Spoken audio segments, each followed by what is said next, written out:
This is a Fonzie Studio podcast.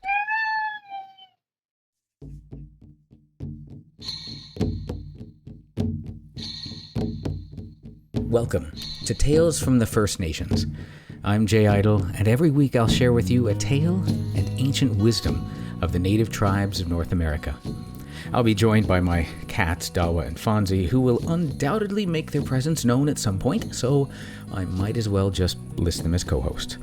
We hope you'll enjoy the tales and wisdom, raise your vibration, and enrich your life with us every week. Welcome, friends. Welcome to the 81st episode of Tales from the First Nations. I'm your host, Jay Idle. We've been dancing between birds and mammals this season, so I thought I'd pick the one animal that is the only mammal that can fly. I'm of course talking about the bat. In many Native American traditions, the bat symbolizes liminality, the state of being between worlds. Because bats are mammals that fly like birds and are active at night, they're often seen as being that which moves between categories: land and sky, light and darkness, the physical and the spiritual realm. This in-between nature gives bats an association with adaptability, intuition, and hidden knowledge, as well as the ability to navigate situations where boundaries are unclear.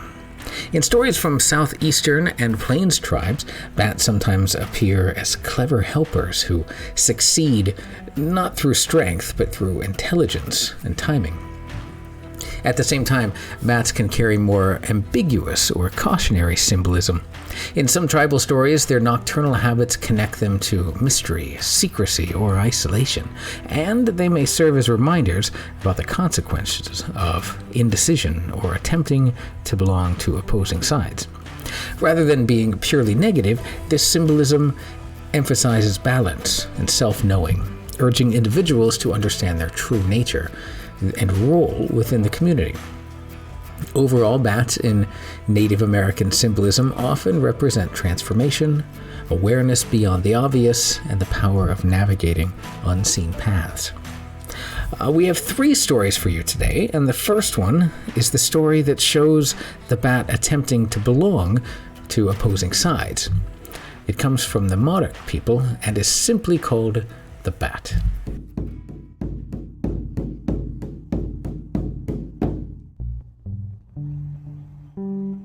Once, there was a war between beasts and birds. Bat was on Bird's side. In the first battle, the birds were badly beaten. As soon as Bat saw that the battle was going against him, he crept away, hid under a log, and stayed there until the fight was over. When the animals were going home, Bat slipped in among them. After they'd gone some distance, they saw him and asked one another, "How is this? Bat is one of the men who fought against us." Bat heard them and said, "Oh no, I am one of you. I don't belong to the bird people. Did you ever see one of those people who had double teeth? You can say that I belong to the bird people, but I don't. I am one of your own people." They didn't say anything more. They let Bat stay with them. Soon after, there was another battle. In that battle, birds won. As Bat's side was getting beaten, he slipped away and hid under a log. When the battle was over and the birds were going home, he went in among them. When they noticed him, they said, "You are our enemy. We saw you fighting against us." "Oh no," said Bat. "I'm one of you. I don't belong to those beasts. Did you ever see one of those beasts who had wings?" They didn't say anything more. They let him stay with them. So Bat went back and forth as long as the war lasted. At the end of the war, birds and beasts held a council to see what to do with him. At last they said to Bat, "Hereafter you will fly around alone at night, and you will never have any friends, either among those that fly or those that walk." When you change sides to fit your needs, it makes it hard for anyone to truly accept you as a friend. That's why Bat is now alone in the world. So be sure to choose good friends and stick to them no matter what. Our next 2 stories are 2 different versions of the same story. I like the simplicity of the first version and the detail of the second. How's that for playing both sides? I'm sure that when you hear both of them, you will understand exactly what I mean. So let us begin with the Creek story. Story of the Bat.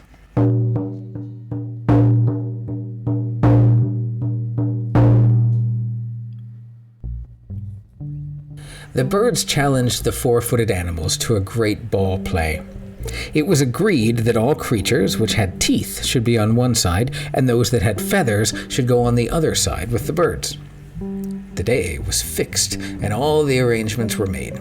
The ground was prepared, the poles erected, and the balls conjured by the medicine man. When the animals came, all that had teeth were on one side, and birds on the other. At last the bat came. He went with the animals having teeth, but they said, "No, you have wings, you must go with the birds." He went to the birds, and they said, "No, you have teeth, you must go with the animals." So they drove him away, saying, "You are so little, you can do no good." He went to the animals and begged that they would permit him to play with them. They finally said, "You're too small to help us, but as you have teeth, we will let you remain on our side." The play began, and it soon appeared that the birds were winning, as they could catch the ball in the air, where the four-footed animals could not reach it. The crane was the best player. The animals were in despair, as none of them could fly. The little bat now flew into the air and caught the ball as the crane was flapping slowly along. Again and again the bat caught the ball, and he won the game for the four-footed animals. They agreed that though he was small, he should always be classed with the animals having teeth.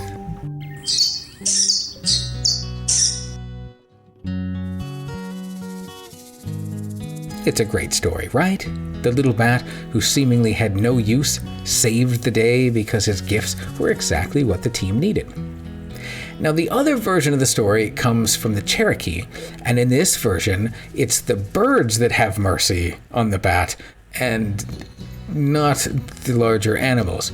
In fact, they create the bat out of a mouse. So, as you'll see, animal people challenge the bird people to a ball game.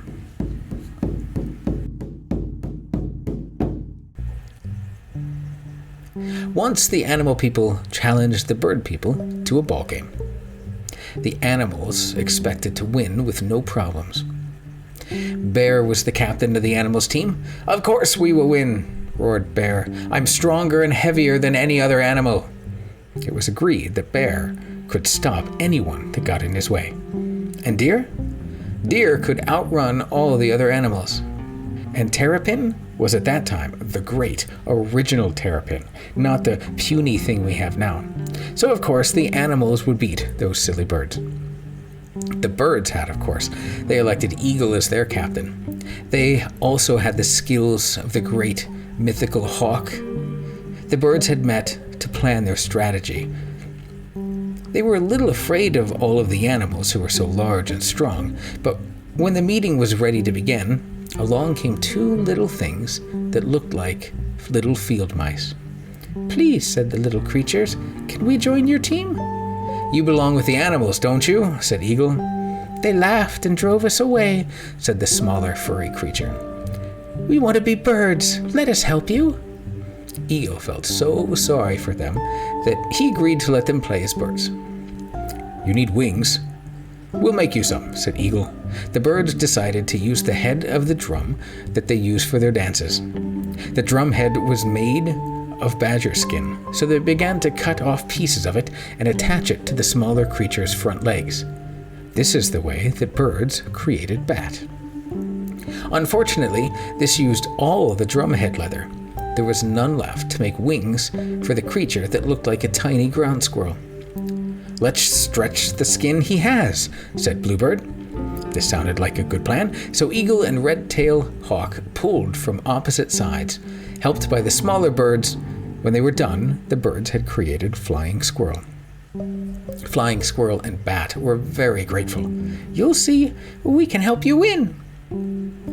The animals and birds met on the plain by the river. the ball game would be won by whoever hit the ball against the poles at opposite ends of the playing field that were the goals of the birds and the beasts. The great ball game was very close. The animals were shocked to see what strong flyers Bat and Flying Squirrel were. The small animals who were too young to play stood on the side of the field and began to chant, "Beasts over birds! Beasts over birds!" The hummingbirds began to lead their own chant, "Birds over beasts! Birds over beasts!"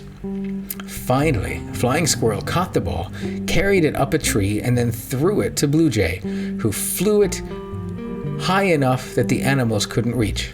Then Blue Jay dropped it, and Bear rushed in to try and take it away, but Bat swooped very near the ground, took the ball, and dodged and doubled so fast that even deer couldn't catch him.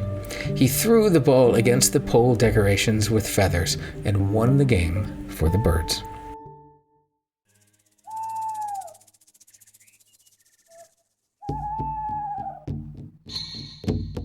See what I mean? The Creek version is wonderful in its simple charm, but the Cherokee legend tells us how bats and flying squirrels came to be. The simplicity and the details balance well and give us two nice stories. So hopefully you have more appreciation and consideration for bats if you see them flying around outside at night. They keep mosquitoes in check, and that makes me a happy guy. It's with respect and gratitude that I offer you my blessings. And thank you for sharing your journey with me and sharing your time with me on this podcast. I wish you well and look forward to sharing another story with you next week. Go in peace, return in peace, and may you be well. If you enjoy the podcast, please feel free to review and like us in your podcast service so we can grow further. Also, feel free to tell your friends and family. I'm sure that if you enjoy it, they will too. Our first story, The Bat, comes from native-languages.org and can be found in Mary Alma Cruton's 1912 collection, Myths of the Modocs. Our second story, The Creek Story, Story of the Bat, is from sacred-texts.com. Our third story, Animal People Challenge the Bird People to a Ball Game, comes from native-languages.org. For more great stories and legends, join me next week for another story here on Tales from the First Nations. I'm Jay Idle, and I'll talk to you next time. Music is provided by my dear friend Scott Brocklesby, and our podcast Image of the Moon was provided by Mark Lawton. We will see you next time. All right, that's it. How'd we do, Dawa? Phones? Excellent. Then I'll share it.